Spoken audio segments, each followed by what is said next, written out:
കാൽവറിയിൽ മനുഷ്യകുലത്തിനായി അവസാനത്തെ തുള്ളി രക്തം വരെയും ഒഴുക്കിത്തന്ന അരുമരക്ഷകനാകുന്ന യേശു ക്രിസ്തുവിൻ്റെ നാമത്തിൽ എന്നെ ശ്രദ്ധിക്കുന്ന എല്ലാവർക്കും എൻ്റെ സ്നേഹവന്ദനം. ലോകത്തിൽ അനേക ക്രൈസ്തവരെ നമുക്ക് കാണുവാൻ കഴിയും. എന്നാൽ ജീവിതത്തിൻ്റെ ഉദ്ദേശമോ ലക്ഷ്യമോ അറിയാതെ, എന്തിനു വേണ്ടി ജീവിക്കുന്നു എന്നറിയാതെ, ദൈവവചനത്തിൻ്റെ സത്യങ്ങളോ യാഥാർത്ഥ്യങ്ങളോ മനസ്സിലാക്കാതെ വെറും പുറം പൂച്ചുകൊണ്ട് മാത്രം ജീവിക്കുന്ന, പേരിന് മാത്രം ക്രിസ്ത്യാനികളായ അനേക മനുഷ്യരെ നമുക്ക് കാണുവാൻ കഴിയും. എന്നാൽ യഥാർത്ഥമായി നാം ദൈവവചനം പഠിക്കുമ്പോൾ ഒരുവൻ ക്രിസ്തുവിലായാൽ അവൻ പുതിയ സൃഷ്ടി ആകുന്നു എന്ന് ദൈവവചനം നമ്മളെ പഠിപ്പിക്കുന്നു. 2 കൊരിന്ത്യർ ലേഖനം 5-ാം അധ്യായം അതിൻ്റെ 17-ാം വാക്യം വായിക്കുമ്പോൾ, ഒരുത്തൻ ക്രിസ്തുവിലായാൽ അവൻ പുതിയ സൃഷ്ടിയാകുന്നു, പഴയത് കഴിഞ്ഞുപോയി, ഇതാ പുതുതായി തീർന്നിരിക്കുന്നു. ഞാൻ ഇന്ന് അല്പസമയം ഇവിടെ ചിന്തിപ്പാൻ ആഗ്രഹിക്കുന്നത് വാട്ട് ഈസ് ക്രിസ്ത്യൻ ലൈഫ്, ക്രിസ്തീയ ജീവിതം എന്നാൽ എന്ത് എന്നതിനെക്കുറിച്ച് ചില ചിന്തകൾ നമ്മുടെ ആത്മീയ അഭിവൃദ്ധിക്കും നമ്മുടേതാകുന്ന വിശ്വാസത്തിൻ്റെ വളർച്ചയ്ക്കും കാരണമാകേണ്ടതിന് ദൈവസന്നിധിയിൽ പങ്കുവയ്ക്കുവാൻ ആഗ്രഹിക്കുന്നു. ക്രിസ്തീയ ജീവിതം എന്നത് എ ലൈഫ് ഓഫ് റിപ്പൻറ്റൻസ്, മാനസാന്തരത്തിൻ്റെ ജീവിതമാണ് ക്രിസ്തീയ ജീവിതം എന്ന് നമുക്ക് മനസ്സിലാക്കുവാൻ കഴിയും. അപ്പോസ്തലപ്രവൃത്തി 2-ാം അധ്യായം അതിൻ്റെ 38-ാം വാക്യം വായിക്കുമ്പോൾ, മാനസാന്തരപ്പെടുക, പാപത്തിൻ്റെ മോചനം നാം പ്രാപിക്കുക എന്ന് വളരെ വ്യക്തമായി നമുക്ക് കാണുവാൻ കഴിയുന്നുണ്ട്. അതെ, ഒരുവൻ ക്രിസ്തുവിലാകുമ്പോൾ അവൻ പുതിയ സൃഷ്ടിയാകുന്നു. 1. 2, അവന് മനസ്സിന് രൂപാന്തരം സംഭവിക്കുന്നു. മാനസാന്തരത്തിൻ്റെ ഉടമയായി ഒരുവൻ മാറുകയാണ്. മാനസാന്തരം എന്ന് പറയുമ്പോൾ സാധാരണ പലരുടെയും ചിന്താഗതി എന്ന് പറയുന്നത്, ഒരിക്കൽ രക്ഷിക്കപ്പെട്ടു പാപങ്ങളെ ഏറ്റുപറഞ്ഞു അവൻ മുൻപോട്ട് ജീവിതയാത്ര നയിക്കുമ്പോൾ പിന്നെ ജീവിതയാത്രയിൽ ഒരിക്കൽ പോലും കുറവുകളെ ഏറ്റുപറയുകയോ മാനസാന്തരം ഏറ്റെടുക്കുകയോ വേണ്ട എന്ന് ചിന്തിക്കുന്ന അനേകരെ നമുക്ക് കാണുവാൻ കഴിയുന്നു.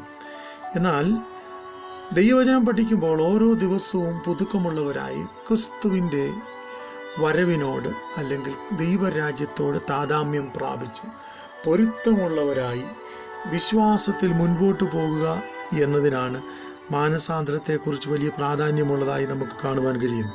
അപ്പോസ്തലപ്രവൃത്തി 17-ാം അധ്യായം അതിൻ്റെ 30-ാം വാക്യം വായിക്കുമ്പോൾ, അറിയായ്മയുടെ കാലങ്ങളെ ലക്ഷ്യമാക്കാതെ എല്ലായിടത്തും എല്ലാവരും മാനസാന്തരപ്പെടണം എന്ന് ആകുന്നു മനുഷ്യരോടുള്ള കൽപ്പന എന്ന് ദൈവവചനം പറയുന്നു. അപ്പോൾ അറിയായ്മയുടെ കാലങ്ങൾ മനുഷ്യ ജീവിതത്തിൽ ഉണ്ടാകാറുണ്ട്. പ്രതിസന്ധികൾ നിറഞ്ഞ ജീവിത സാഹചര്യങ്ങൾ മനുഷ്യൻ്റെ മുമ്പിൽ ഉണ്ടാകാറുണ്ട്. എന്നാൽ അറിയായ്മയുടെ കാലങ്ങളെ ഗണ്യമാക്കാതെ മാനസാന്തരപ്പെടണം എന്നാകുന്നു ദൈവവചനത്തിൻ്റെ കൽപ്പന. അപ്പോൾ ഓരോ ദിവസവും വ്യക്തിപരമായ ജീവിതത്തിൽ വിശ്വസ്തതയുള്ളവരായി, ദൈവകൃപയുള്ളവരായി, ദൈവാത്മാവിൽ നിറയപ്പെട്ടവരായി, മാനസാന്തരത്തിന് അനുയോജ്യമാകുന്ന നിലകളിൽ നല്ല ക്രിസ്തു ഭക്തരായി നാം ജീവിക്കേണ്ടിയിരിക്കുന്നു. വെളിപ്പാട് പുസ്തകം 2-ാം അധ്യായം അതിൻ്റെ 5-ാം വാക്യം വായിക്കുമ്പോൾ, എവിടെ നിന്ന് നാം വീണിരിക്കുന്നു എന്നറിഞ്ഞ് മാനസാന്തരപ്പെട്ട് ആദ്യത്തെ പ്രവൃത്തി ചെയ്യുക. അതെ, നമ്മുടെ ജീവിതത്തിൽ എവിടെ തെറ്റുപറ്റി, എവിടെ പരാജയം പറ്റി, എവിടെയാണ് നമുക്ക് മാനസാന്തരം ആവശ്യമുള്ളത്, എവിടെയാണ് നാം ഒരുക്കപ്പെടേണ്ടുന്നത്, എവിടെയാണ് നാം ദൈവകൃപയിൽ നിന്ന് വഴുതിപ്പോയത് എന്ന് തിരിച്ചറിഞ്ഞ് നാം മാനസാന്തരത്തിൻ്റെ സ്വഭാവത്തെ പുറപ്പെടുവിക്കുന്നവരായി തീരണം എന്ന് ദൈവവചനം വളരെ വ്യക്തമായി പഠിപ്പിക്കുന്നു. പിന്നെയും വെളിപ്പാട് പുസ്തകം 3-ാം അധ്യായം അതിൻ്റെ 19-ാം വാക്യം വായിക്കുമ്പോൾ, എനിക്ക് പ്രിയമുള്ളവരെയൊക്കെയും ഞാൻ ശാസിക്കുകയും ശിക്ഷിക്കുകയും ചെയ്യുന്നു, ആകയാൽ നീ ജാഗ്രതയുള്ളവനായിരിക്കുക, മാനസാന്തരപ്പെടുക. അതെ, ദൈവവചനം പറയുന്നു, തനിക്ക് പ്രിയമുള്ളവരെയൊക്കെ ശാസിക്കുകയും ശിക്ഷിക്കുകയും ചെയ്യുന്ന ഒരു ദൈവം. ഇന്നത്തെ ലോകത്ത് അനേക മനുഷ്യർക്ക് ശിക്ഷണം ഇവയൊന്നും ഒട്ടും താല്പര്യമില്ലാത്ത ഒരു ലോകത്താണ് നാം ജീവിക്കുന്നത്. എന്നാൽ ദൈവവചനം പറയുന്നു, എനിക്ക് പ്രിയമുള്ളവരെ ഞാൻ ശാസിക്കുന്നു, ശിക്ഷിക്കുന്നു. അതുകൊണ്ട് നീ എന്ത് ചെയ്യുക? നീ നല്ല ജാഗ്രതയുള്ളവനായിരിക്കുക, മാനസാന്തരമുള്ളവനായി ജീവിക്കുക. അപ്പോൾ ക്രിസ്തീയ ജീവിതത്തിൻ്റെ ഒന്നാമത്തെ പദം ഞാനിവിടെ പറഞ്ഞു വന്നത് മാനസാന്തരപ്പെടുക. ഹൃദയത്തിൽ രൂപമാറ്റം സംഭവിക്കുക. പഴയ വികാരങ്ങൾ, ചിന്തകൾ, ആകുലതകൾ, നമ്മളെ അലട്ടുന്ന ജീവിതത്തിൻ്റെ പ്രശ്നങ്ങളെല്ലാം മറന്നു കളയുക. രണ്ടാമതായി ക്രിസ്തീയ ജീവിതത്തിൻ്റെ പ്രത്യേകത എന്ന് പറയുന്നത് എ ലൈഫ് ഓഫ് ഫെയ്ത്ത്. വിശ്വാസത്തിനടിസ്ഥാനപ്പെട്ടതാണ് ക്രിസ്തീയ ജീവിതം. വിശ്വാസം എന്നതോ ആശിക്കുന്നതിൻ്റെ ഉറപ്പും കാണാത്ത കാര്യങ്ങളുടെ നിശ്ചയവും ആകുന്നു എന്ന് ദൈവവചനത്തിൽ നമുക്ക് കാണുവാൻ കഴിയുന്നു. അപ്പോൾ എബ്രായ ലേഖനം 11-ാം അധ്യായം അതിൻ്റെ 1-ാം വാക്യത്തിൽ അപ്പോൾ വിശ്വാസം എന്നത് ആശിക്കുന്നതിൻ്റെ ഉറപ്പാണ്. പിന്നെയും നമുക്ക് 2 കൊരിന്ത്യർ ലേഖനം 5-ാം അധ്യായം അതിൻ്റെ 7-ാം വാക്യം വായിക്കുമ്പോൾ അവിടെ നമുക്ക് കാണുവാൻ കഴിയുന്നത് കാഴ്ചയാലല്ല വിശ്വാസത്താൽ അത്രേ ഞങ്ങൾ നടക്കുന്നത്. അങ്ങനെ ഞങ്ങൾ ധൈര്യപ്പെട്ട് ശരീരം വിട്ട് കർത്താവിനോട് കൂടെ വസിപ്പാൻ അധികം ഇഷ്ടപ്പെടുന്നു. അപ്പോൾ ഞങ്ങളുടെ ജീവിതയാത്ര എന്നുള്ളത് എന്തെങ്കിലും നേടി, എന്തെങ്കിലും പ്രാപിച്ചു, എന്തെങ്കിലും കയ്യിൽ വെച്ചുകൊണ്ട് ചെയ്യുന്നു എന്നതിനേക്കാൾ ഉപരിയായി വിശ്വാസ ജീവിതയാത്രയിൽ ഓരോ ദിവസവും കാഴ്ചയാലല്ല വിശ്വാസത്താൽ അത്രയും നാം ജീവിക്കുന്നത് എന്നുള്ള തിരിച്ചറിവോടുകൂടി നാം മുൻപോട്ട് പോകേണ്ടുന്നത് വളരെ ആവശ്യമാണ്. പിന്നെയും ദൈവവചനം പറയുമ്പോൾ faith come from the study of God. ദൈവവചനം പഠിക്കുന്നതിലൂടെയാണ് നമ്മുടെ വിശ്വാസം വർദ്ധിക്കുന്നത് എന്ന് ദൈവവചനത്തിൽ നമുക്ക് കാണുവാൻ കഴിയുന്നു. പലപ്പോഴും ഇന്നത്തെ ലോകത്ത് മനുഷ്യർ ദൈവവചനം പഠിക്കുവാൻ കഴിയാതെ വഴുതിപ്പോയി ലോകത്തോട് ചേർന്ന് ജീവിക്കുവാൻ താല്പര്യപ്പെടും. എന്നാൽ ദൈവവചനം പഠിക്കുമ്പോൾ ഒരുവൻ്റെ വിശ്വാസം വർദ്ധിക്കുക. ജീവിതത്തിൽ എന്തെങ്കിലും സാഹചര്യത്തിലൂടെ പരാജയങ്ങൾ, അവിശ്വാസം ജീവിതത്തിൽ നാൾക്ക് നാൾ വർദ്ധിച്ചു വന്ന് നാം വിശ്വാസത്തിൽ പരാജിതരായി അല്ലെങ്കിൽ തകർന്നു പോകുവാൻ ഇടയുള്ളവരായി മുൻപോട്ട് പോകുന്നുവെങ്കിൽ വിശ്വാസ തകർച്ചയിൽ നിന്ന് ജയം പ്രാപിപ്പാൻ ദൈവവചനം വ്യക്തമായി നിഷ്കർഷിക്കുന്ന ഏറ്റവും നല്ല മാർഗം എന്ന് പറയുന്നത് ദൈവവചനം പഠിക്കുക എന്നത് തന്നെയാണ്.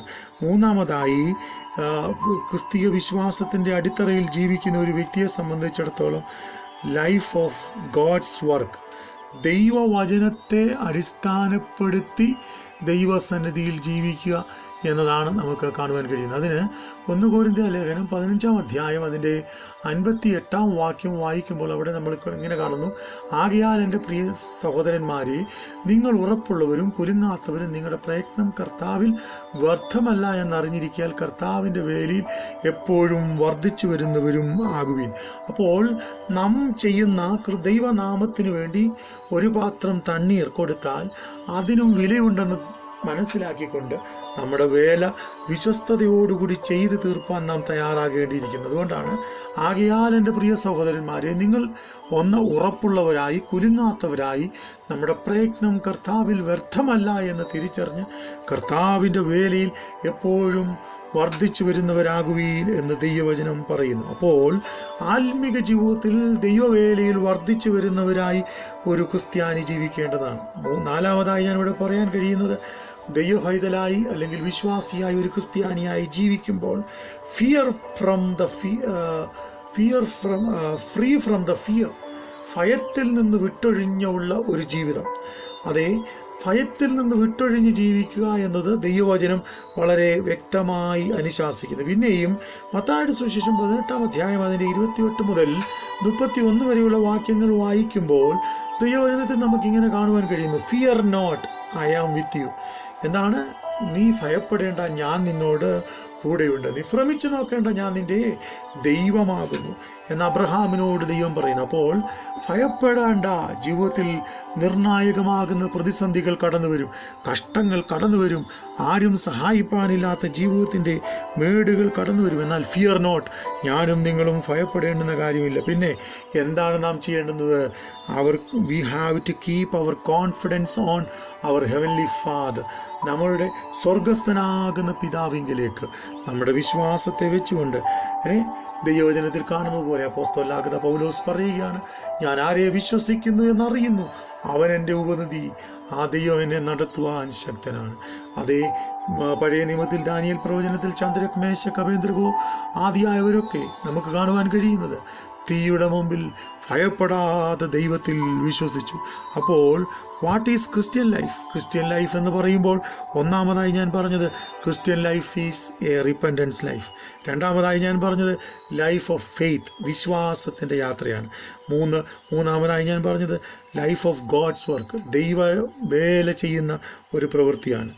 നാലാമതായി ഞാനിവിടെ പറഞ്ഞത് ഫ്രീ ഫ്രം ഫിയർ, ഭയത്തിൽ നിന്ന് വിടുതലുള്ള ഒരു ജീവിതമാണ്. ഈ ജീവിത നാളുകളിൽ അനേക കഷ്ടങ്ങൾ നമ്മുടെ മുമ്പിലുണ്ട്, അനർത്ഥങ്ങൾ നമ്മുടെ മുമ്പിലുണ്ട്, ആപത്തുകൾ നമ്മുടെ മുമ്പിലുണ്ട്. എന്നാൽ ഭയങ്ങൾ വിട്ടൊഴിഞ്ഞ് ദൈവകൃപയിൽ ആശ്രയിച്ച് ധൈര്യത്തോടെ വിശ്വാസത്തോടെ മുൻപോട്ട് പോകുവാൻ സർവശക്തനാകുന്ന ദൈവം നമ്മെ ഏവരെയും സഹായിക്കട്ടെ എന്ന് ഞാൻ ആത്മാർത്ഥമായി പ്രാർത്ഥിക്കുന്നു. സ്വർഗീയ പിതാവേ, കേൾപ്പിക്കപ്പെട്ട നല്ല വചനത്തിനായി സ്തോത്രം. ഇത് ദൈവകരങ്ങളിൽ ഞങ്ങളെ തന്നെ സമർപ്പിച്ചേൽപ്പിക്കുന്നു. കർത്താവേ, നല്ലൊരു ക്രിസ്തു ഭക്തരായി വിശ്വാസത്തിൽ ഉറപ്പുള്ളവരായി ആരെ വിശ്വസിക്കുന്നു എന്നുള്ള ബോധ്യത്തോടെ മുൻപോട്ട് പോകുവാൻ കർത്താവ് ഞങ്ങളെ സഹായിക്കണം. ദൈവകരങ്ങളിലേക്ക് ഏൽപ്പിക്കുന്നു, യേശുവിൻ നാമത്തിൽ തന്നെ. ആമേൻ, ആമേൻ.